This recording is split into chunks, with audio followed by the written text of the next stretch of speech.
Selamat malam Bapak Ibu Saudara-saudara, para sobat dan handai tolan sekalian. Kita bertemu kembali dalam channel kita Lifelong Education, pendidikan sepanjang hayat. Pada malam hari ini kita akan membahas satu potret kehidupan dari seseorang. Saya kenal orang ini di sebuah kota di Jawa Timur. Seorang bapak yang sudah berusia sekitar 65 tahun. Dia punya berapa orang anak, sudah punya menantu, bahkan sudah punya cucu-cucu. Nah, bapak ini biasanya lebih banyak makan daging, nyaris tidak makan sayur, hampir tidak pernah, dan memang tidak kepengen makan sayur.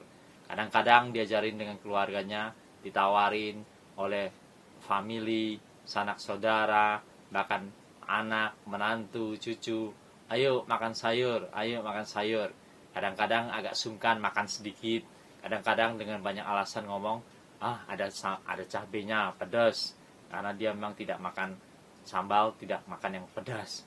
Nah, pada umumnya karena rasa sungkan dia bisa makan sedikit, tapi kebanyakan adalah dia tidak mau makan. Jadi makannya sebagian besar adalah daging-daging macam-macam, dari berbagai macam seafood, ya, udang, ikan, kepiting, cumi-cumi, ataupun daging-daging lainnya. Nah, daging sapi, daging babi, daging ayam, burung dara, ataupun daging bebek, dan lain-lainnya. Jadi sebagian besar makanannya terus adalah daging dengan sedikit nasi.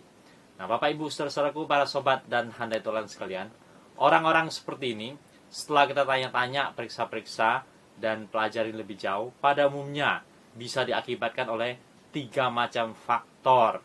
3 macam penyebab yang menjadikan dia demikian adanya sampai usia tua pun hanya makan daging, tidak mau makan sayur, dan tidak pengen mencoba sayur. Buah-buahan pun hanya sangat terbatas dia coba. Sebagian besar tidak makan, hanya sebagian kecil yang makan. Nah, beberapa faktor yang terpenting adalah 3 hal. Faktor yang pertama yang saya temuin adalah bahwa menurut pengakuan dia, keluarga dan sanak familinya, dari kecil dia dimanjakan oleh ayah ibunya. Sebagian besar hanya makan sayur, makan daging dalam keluarga mereka. Jarang sekali makan sayur, nyaris tidak makan sayur.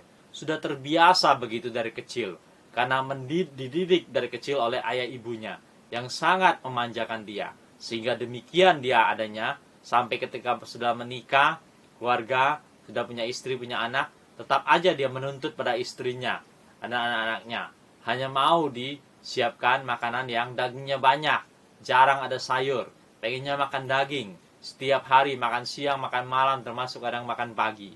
Dan demikian adanya Bapak Ibu saudara-saudaraku, para sobat dan handai tolan sekalian. Kasihan juga orang seperti ini. Mestinya setelah dia dewasa pun dia bisa belajar mencoba. Bahkan setelah makin tua pun dia bisa belajar mencoba, tapi jarang mau, susah sekali. Faktor yang berikutnya adalah yang kita bisa temui dari bapak ini, dia sering menganggap bahwa ada makanan tertentu mahal dan makanan tertentu itu berharga, sementara makanan yang murah, makanan itu kurang berharga.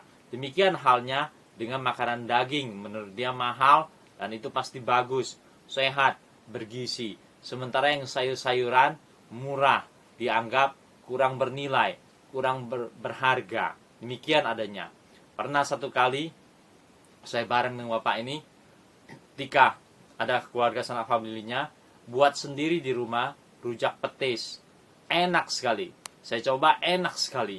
Demikian juga keluarganya yang lain mencoba enak sekali, dan hanya dia sendiri yang tidak mau makan. Sedikit pun tidak dicoba, baik sayurnya dan juga termasuk bumbunya. Dan dia hanya makan makanan lain, makanan gohyong campur nasi, atau makanan daging yang lainnya campur nasi. Sedikit pun dia tidak mencoba.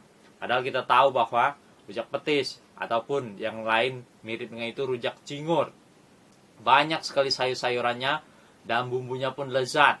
Begitu juga gado-gado, begitu juga pecel dan sejenisnya. Kita tahu aneka ragam sayur, lalu ditambah bumbu kacang dan variasi tambah bumbu-bumbu yang lainnya, dan kita tahu bahwa itu lezat sekali. bahkan bumbunya yang lezat sekali. Kalaupun sayurnya tidak makan banyak, tapi bumbunya lezat sekali. Itu pun dia tidak mau mencobanya, tidak mau dia makan. Walaupun termasuk membeli tempat yang mahal, tidak mau dia. Ini faktor kedua, menganggap daging lebih mahal, lebih bernilai. Menganggap sayur lebih murah, kurang bernilai.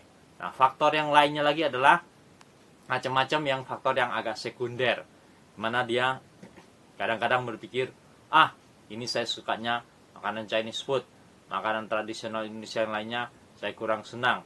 Tapi ketika ditanya, loh, kenapa gitu? Apakah banyak juga makanan tradisional Indonesia yang enak-enak? Saya bilang, bisa juga saya makan. Rawon saya makan, soto saya makan. Nah, kembali lagi Bapak Ibu saudara sekalian, jadi sebenarnya intinya adalah tetap di daging dan sayur. Membedakan antara daging dan sayur. Makanan tradisional Indonesia dia makan kalau yang banyak dagingnya dan dominan dagingnya. Yang sayur tidak makan. Pernah juga satu kali saya lihat ketika ada orang buat gudeg di Jawa Timur, orang jarang buat gudeg, tapi ada yang buat gudeg. Dan ketika coba oleh keluarga sanak famili yang lainnya, enak sekali. Enak banget. Dan sedikit pun dia tidak mau mencoba. Tidak mau. Dia hanya mau makan yang daging. Dalam gudeg ada daging pun dia tidak dimakan. Apalagi makan sayurnya, yaitu makan nangka di dalam gudeg itu. Lebih tidak mau lagi. Nah, Bapak Ibu saudaraku, para sobat dan hanetolan sekalian, di dunia ini ada orang seperti ini kita temuin. Berbagai macam penyebab yang membuat dia hanya mau makan daging dan tidak mau makan sayur. Makanya sangat memilih-milih. Dan sampai usia begitu tua pun masih tetap memilih-milih. Kasihan sekali orang seperti ini. Padahal kita tahu bahwa selama manusia itu masih hidup, selama manusia itu masih bergerak, selama manusia itu masih bernafas, mestinya tetap ada kesempatan bagi dia untuk berubah semakin baik. Termasuk dalam hal pola makan. Dahulu terbiasa makan daging. Kalau dia mau berniat bertekad, sampai sekarang pun ketika sampai usia tua pun, orang masih bisa berubah. Belajar untuk makan daging.